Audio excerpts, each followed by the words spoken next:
out of all the concepts that we have covered, from everything from NBA players and soil and different types of oak and wood and cork, and you can't cover more about the wine industry and the food industry than we've done on this podcast and this show. But I realize the concept of storing wine, the concept of putting something away for various reasons, is something we have not covered extensively. And so, Jeff, it's really, really cool to have you on the show today to talk about the concept of wine storage and all of the different facets that touches, not just in wine, but in luxury and preservation of in some cases wealth and all of these things. So Look, wine is an asset class. I mean, it's like art. It's, it could be fashion.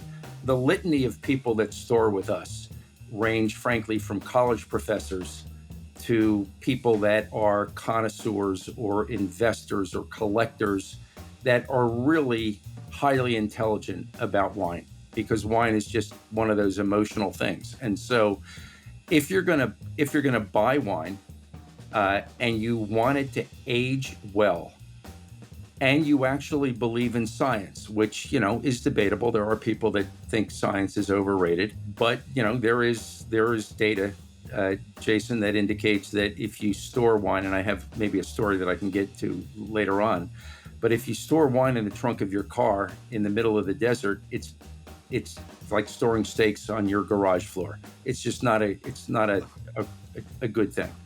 that's a grim image right there. I don't like that.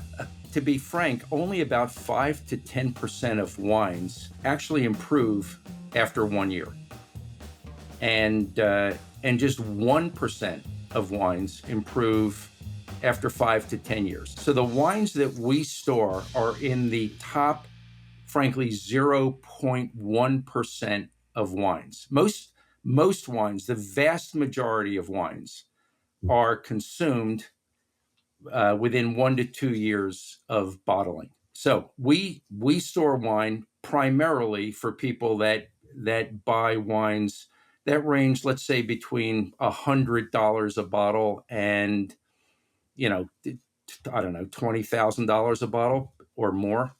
So it's a narrow universe for people that decide that they want to pay money to have their asset taken care of. I will say this. I have had a lot of wines that were supposed to age well and were stored perfectly that just didn't seem to do well. And I've had some wines, and I'm talking about inexpensive bottles from the 60s and the 50s and the 70s that were, when I say not meant to store, I mean they were meant to be drank immediately. They were forgotten. And there are some wines from the 70s. I found one in the cellar of a game show host named Peter Marshall, who I worked with on a film. And this wine, this Cabernet from Napa in the 70s, was not supposed to be stored. And we opened it. It was one of the most glorious things. So I do find, as much as I do believe in science, that there's a lot of magic with wine storage as well, in that it's hard to put the elixir together perfectly to say this wine's going to improve or just at least hold for years. No question. Science is just one part of it. I mean, there are wines, for example, Cabernets, the example you gave, tend to age quite well. They will last 10 to 20 years if stored correctly.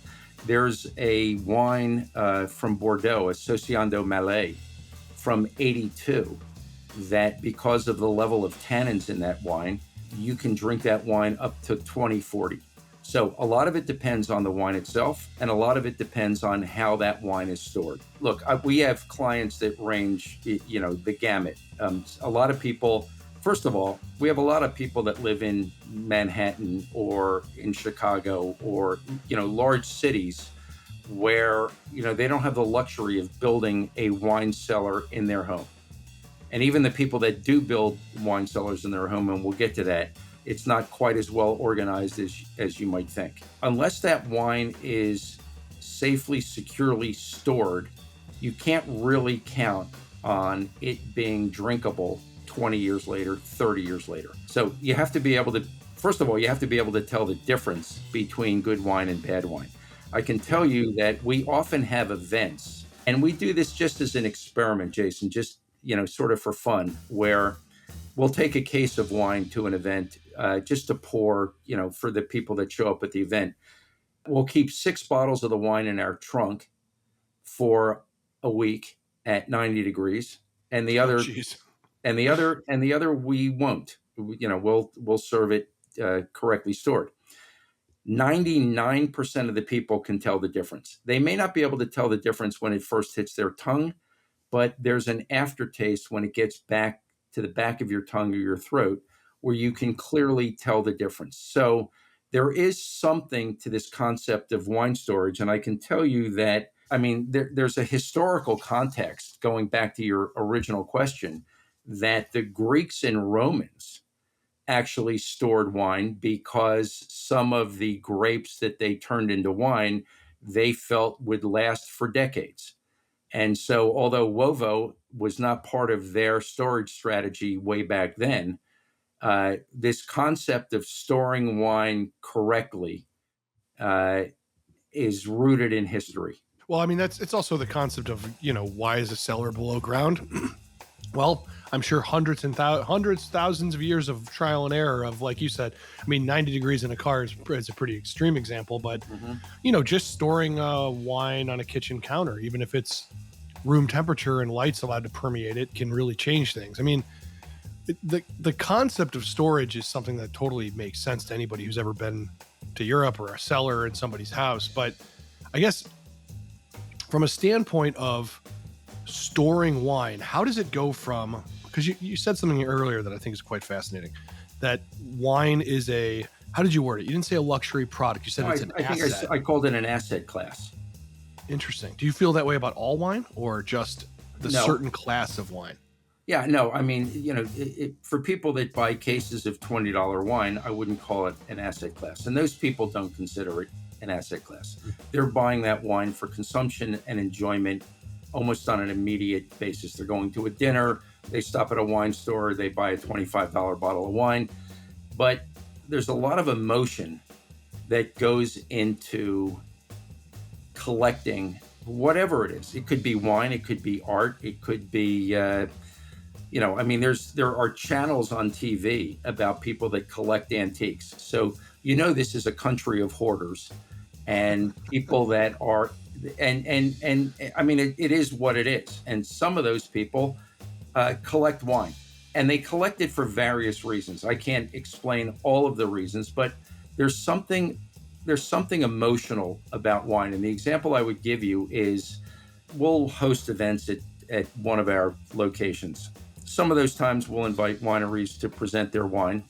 And sometimes we'll just have an event for our collectors or people that store with us to bring a bottle of wine and share it with, other people that store. And I have to tell you, Jason, that some of the wine that they bring is incredible. I mean, $500 bottles of wine on up. And when I first joined, because I'm a tax lawyer by training. I've never been a wine guy. I grew up in a house where it was sort of a combination of Manischewitz and Matus that might have been served, if in fact it was ever served. Yeah.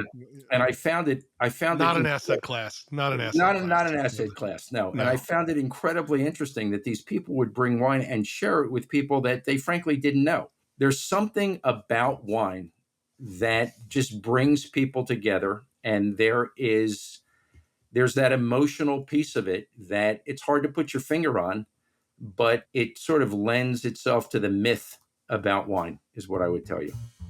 I mean, I don't know. I'm like most dads, I'm very much into history, and I think that there's nothing in the world that allows you to springboard into talking about whether that history is 10 years ago and you're talking about your kid's birth year, or in some cases like World War II, or these are conversations that you don't often have over pasta. You don't often have them over pizza. You don't often have them over orange juice. But when you put wine in the conversation, it's got a little date on it. There's something, when you say romantic, I think it is incredibly romantic when somebody thinks, where was I in 1981? So you start thinking, yeah. And obviously none of this is rehearsed, but can you, and I know you're interviewing me, but can you remember when your first sort of romantic / emotional tie to wine? Because I can. I think about, as I said earlier, I'm a tax lawyer. I spent, 15, 20, 25 years with an accounting firm, KPMG, and and was a tax partner. And now I find myself at the helm of the largest wine storage company in the United States. I think we stored 5.5 or 6 million bottles of wine. But it's always been, I can't say it's been in the last, say, 42 years, a huge interest of mine. But I can remember back when I first said, wow, this is really cool. Can you? I can, yeah. I mean, honestly, there are a couple different ways to approach this, but when I was making Psalm 1, so the first Psalm film I directed, this is, God, going on 14, 15 years ago, we started filming it, maybe even more at this point. And a sommelier who was still working the floor in some capacity named Rajat Par up in San Francisco, he opened up, he asked me what my birth year was, and I said it was 1980. And he went into the cellar and he got me 2 bottles of wine, and one was a German Riesling. And this German Riesling that was a 1980, I had never had a birth year wine. It was the first time somebody had ever poured anything like that for me. But on top of it, I had never had an old Riesling. I had had what I thought was what a Riesling was, sweet, and just not a wine I particularly thought was wonderful. And I will say, drinking this wine, the acid was racy. It had a beautiful kind of through line to it, and we were also having fried food at the time, and it changed my life. I mean, this bottle with fried, it was like really good duck fat French fries and all of the stuff we were eating with it, and my mind was blown in from 3 different angles. First, I'd never had a wine from my birth year. Second, I had never had a wine that went so well with food. And third, I never realized how much I didn't know about something in 1 second. I mean, now I consider, when people tell me that I just don't like Riesling, I don't look down on them. I just think you have not had the right one yet, because Correct. you don't. And so Correct. anyways, I mean, there's a lot of those kind of experiences, but that was early for me, and that was not an expensive bottle. My answer is, as I said, I'm from Philly. It did a bunch of tax work, and going to graduate school in New York, I met a French girl in the law library of NYU. That French girl, I volunteered. I do that in air quotes, to move to Paris in 1982. I married that French girl. I'm still married to that French girl. So we're going on 43 years, I think, if I did the math correctly.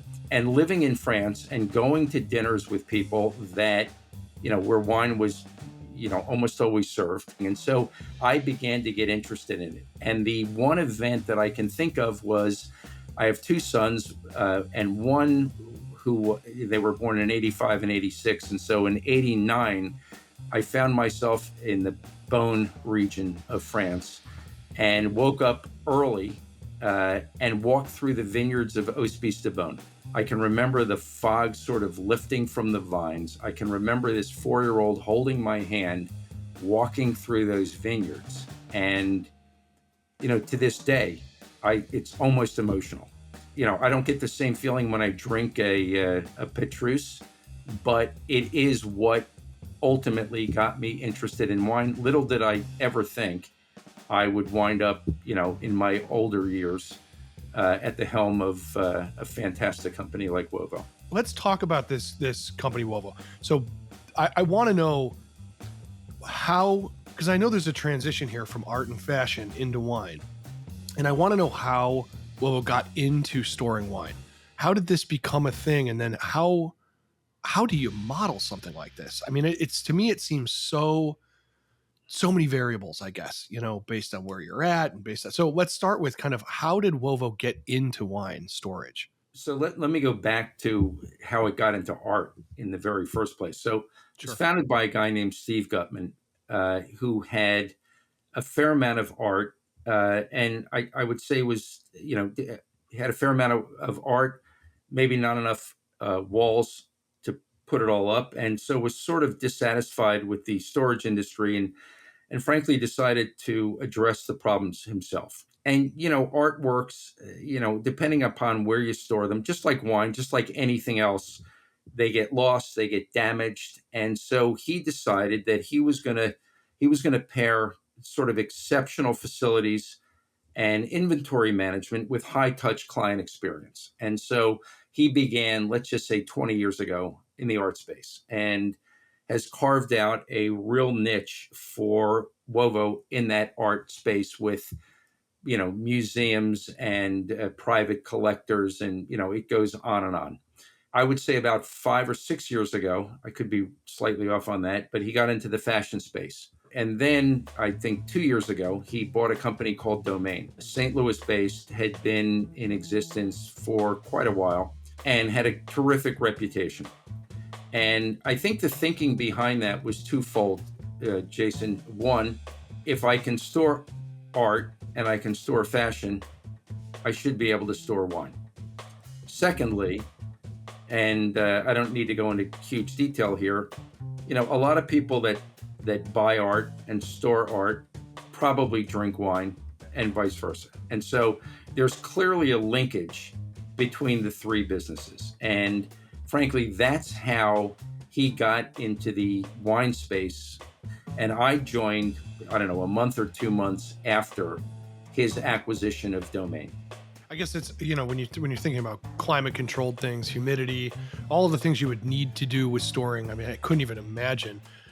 Wine sounds simple to me because maybe I'm more familiar with it, but geez, storing a painting that's worth millions of dollars, I wouldn't even be able to begin to think about the parameters around that. Those are different facilities, I assume, right? They are totally different facilities. I would say, incredibly or sadly, art is perfectly stored at 70 degrees and 55% humidity, and wine at 55 degrees and 70% humidity. So, sadly, although it'd probably be great for the bottom line, we do not share locations. Yeah, that makes a lot of sense. Right. So that's number one. Number two, if wine is an asset class to you, or even if it's just a hobby, and you want to make sure that your wine is safe and secure, because I could go through a whole lot of the litany of services that Uovo provides, but more than anything, you have an option. You can store wine in your house, right? I mean, or your apartment.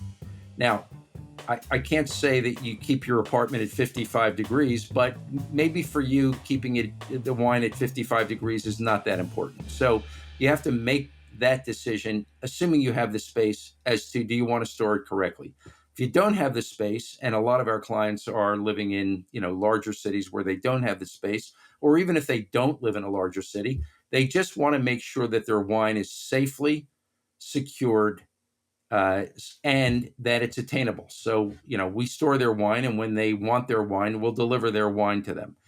I cannot stress to you, Jason, enough the importance of our relationships with our clients. It's built on trust. It's built on safety and security. Yeah. Well, what are some of the challenges? I mean, aside from everyone has a different size collection, everyone has a different, value to their collection. What are the challenges with doing this, storing people's personal collections? It's interesting because we're not out there, sort of aggressively trying to convince people that they should store with us. I mean, most people find us through word of mouth. So we basically do what we said we would do, and we have a pretty satisfied group of clients. And then if they know people who are in the same space that are looking to collect wine, they say, you know what, you ought to give Uovo a look. So in answer to your question with regard to challenges, I mean, look, all industries have their ups and downs, and the tariffs that were or are or may be imposed certainly has an impact on the wine industry. I mean, without question, I'm sure you've heard about wineries in Napa or on the West Coast, or frankly Bordeaux, and importing into the United States. So if I had to say one challenge, it's lack of certainty with regard to the industry itself. I think it has an impact on people who want to buy wine as an investment.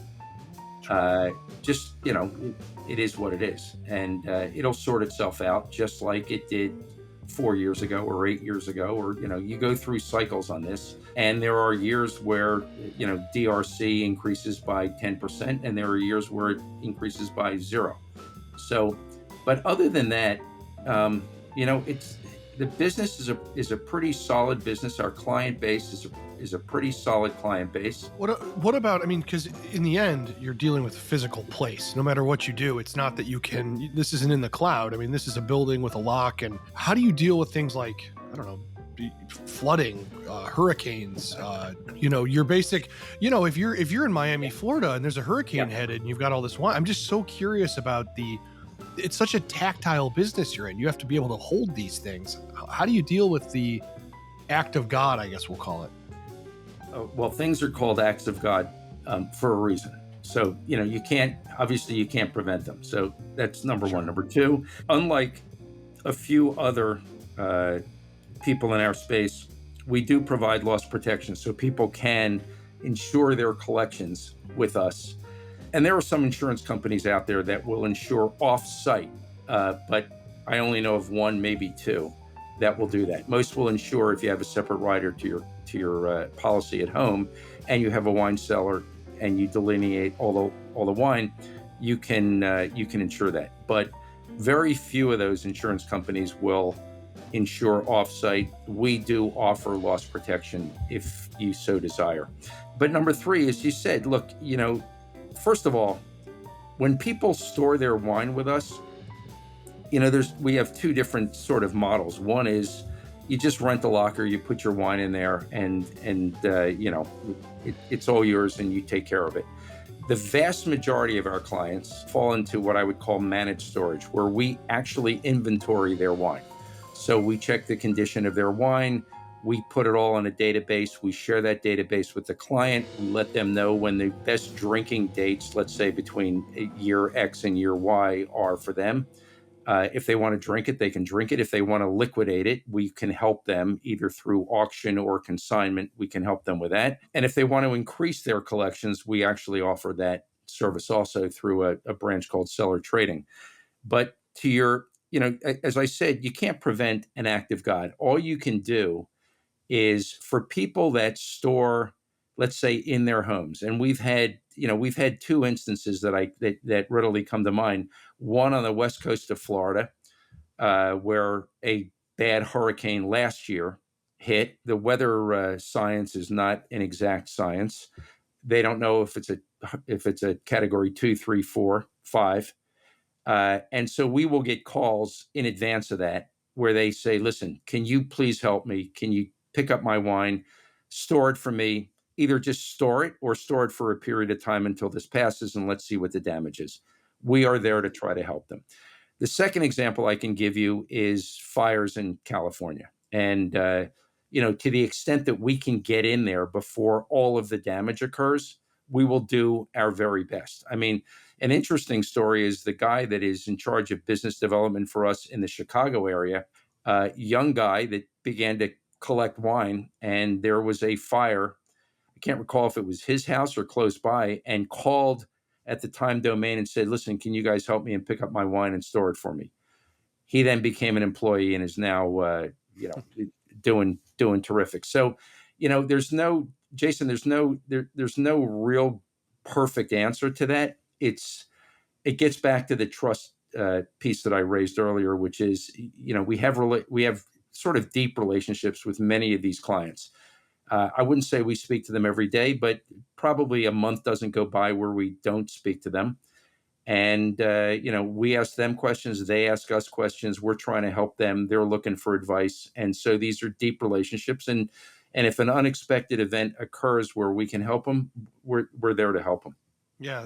What are some of the craziest, I guess, most valuable, most interesting? You don't have to name names of who stores with you, but I mean, is there like Koch brothers or LeBron James or somebody like, who's got millions and millions of dollars worth of wine? I mean, do you have collections that are at that level? What are some of the most so interesting? the answer is yes. In keeping with, you don't have to name names. I will follow your direction on that. Okay. So look, I'm trying to tread lightly on this, Jason. So look, what I would tell you, because you're looking for something that is hugely impressionable. I can tell you this: when I walked into our Edison location in New Jersey, where we store a lot of wine for the tri-state area, I can't tell you exactly, but let's just say 15 or 20 rows that go up 25 feet to the ceiling of wine. And it is by far our largest location.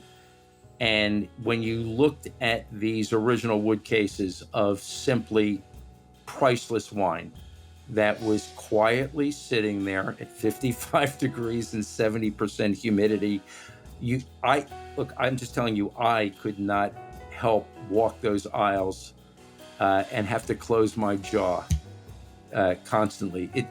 I'm not going to say it's irrelevant, but just trust me, the wine that was in there is from top Like to what? I bottom. mean, like what kind of wine? Are we Well, I talking mean, like? like DRC at Uh-huh. $10,000, $15,000 a bottle, and cases of it, or any of the first growths. And I'm focusing more on the French stuff than this Screaming Eagles. But everything that you can imagine or anybody's ever spoken to you about. And I mean, look, we have collectors that have 10,000 cases of wine, and they readily admit, we have conversations frequently where they go, Jeff, I'm probably not going to drink all the wine I have. And I say, listen, I'm not a doctor, but I think that's probably a prudent approach. Yeah. Uh, they're looking for a way that they can monetize that at some point. So it runs the gamut, Jason, in terms of collectors. As I think I said earlier, I mean, we have college professors that store 10 cases of wine with us. And it's all across the country. I mean, now, we have 15 locations, one in Napa, three in LA, Dallas, Denver, Houston, DC, New York, Pompano, Chicago, St. Louis. I mean, we're in a bunch of different locations, and we're servicing, people of all walks of life that have one thing in common, and it is their love of wine. So so every single bottle that goes in, you've cataloged that, so they know there's an 1870 Madeira. There's a, you know, Yes, okay. yes, yes. I would be We so curious what. I mean, there's got to be the top 5 most common wines that are stored across the board. I would kill to know, like, what's the most common wine? Meaning, like, there's more Chateau Palmer that you store than any other wine. I'm just curious, do you guys have that kind of data that more people are storing this producer or this wine or this vintage? So yes, we have the data. Uh, Uh-huh. I haven't sorted that data for purposes of this podcast, but I certainly could. I know you would kill, and so long as it's not me, I'm happy to provide that to you. Um, Sure. but yeah, I mean, I would say honestly, it's all over the shop. I mean, look, there are certain wines with very limited production, so you're not going to get huge amounts of people that store Mouton Rothschild. You'll probably find uh, a wine that is more mass produced, but probably not as fine as a Lafite or a Latour. Um, but yeah, I mean, and again, we have a lot of clients that store a lot of Spanish wine, but again, Vega Sicilia, which I think is this personal is one of the finest Spanish wines, is not produced in enormous amounts, so it would not show up as one of the top 5 wines that we store. But yes, we do a full inventory for these clients, and there's a million ways that you can sort a database, so it's not that difficult to do. It's just the idea of cross-referencing data just really, makes me fascinated to know what people are buying. What are they? And also, you can probably uncover trends. I mean, I would Yeah. assume at certain times, whether it's a movie or an athlete or somebody influencing something, or just the fact that it happened to be a good vintage. I would be so curious to find out in this year, everybody bought up this wine or something. It's just, for me, I find it to be, because Well, wine obviously, can be a lot of for, things. for us, the use of data, I would say, is important in one aspect. Uh, we know the buying patterns of our clients. And so we have, a lot of clients that love Spanish wine, or they love French first growths, or they love California Cabernets. And as I mentioned earlier, we have an arm of the of Uovo wine called Cellar Trading, where we offer wine. If I was buying wine, I often go to Wine Searcher, and I often buy from Cellar Trading just because I know the provenance of the wine that we're offering, which is quite Yes. important, and Yes. I know the pricing. And so for our larger collectors, we know what they're interested in. And when we see things that we think will pique their interest and that they might be interested in purchasing, we'll offer that to them. So the data piece of our business is quite important. Yeah, that is one of the most underrated things is the wine. And I don't mean genuine in that it's not counterfeit. I mean genuine that it's been cared for. I don't think people think of wine this way, but it's kind of like a classic car. You have to maintain it. Yeah. And sometimes with Yeah. wine, maintaining it means don't mess with it, but put it in the right place. Right. It's a truly underrated thing when it comes to wine. I didn't want to make a big deal of it, but provenance is hugely important. I think I mentioned it once or twice, but sort of in passing. But Mhm. um, to know that wine has been safely and securely stored, even the auction houses, they do their own due diligence before they offer wine for auction. And when we have our clients that decide to auction wine off, and we will help them with our relationships with those auction houses, the fact that that wine has been stored with Uovo uh, certainly is helpful. Let's put it that way. Yeah, it again like a classic car. It's like you've got all the Yeah, receipts of the oil changes and the tune-ups, and it's basically here's where it's been and what it's done. So, yeah. do you store your collection at the facility? Do you have a Uh, collection? so yes, I do have a collection. Hmm. I store my collection in my wine cellar in my house. I used to, funny that you would raise this, I used to store wine at way before I got involved with Wovo, at a warehouse in Manhattan. This goes back to when I first moved back from Paris in '94. I moved some cases back with me. I stored it there, and magically they disappeared. And so happily, I was insured and was fully reimbursed for it. Uh, and that's why I stress to you the importance of loss protection and being sure that you're storing with a reputable company. It's almost taken for granted, honestly. You just figure that if I'm going to park my car here, when I come to pick up my car, it's going to be fine. Or if I put my money in a bank, when I want to take it out, I'll be able to take it out. Maybe you shouldn't take it so much for granted. And we Sure. sort of pride ourselves on, being able to take out your wine when you want it. Yeah, it's funny to think about it that way, but it is true. I mean, it is a physical item. Yeah. It is a physical thing. Well, is wine storage going to change? I mean, is the technology at its peak? I mean, what can change in the future about the way we do this? I mean, you guys are at the forefront of this, so there's nobody better to ask. Yeah, I mean, look, I don't want to get into what impact AI might have on this, but I think that the wine storage space, I don't think it's going to change dramatically in the years to come. I mean, again, I go back to people are looking for their wine to be safely and securely stored.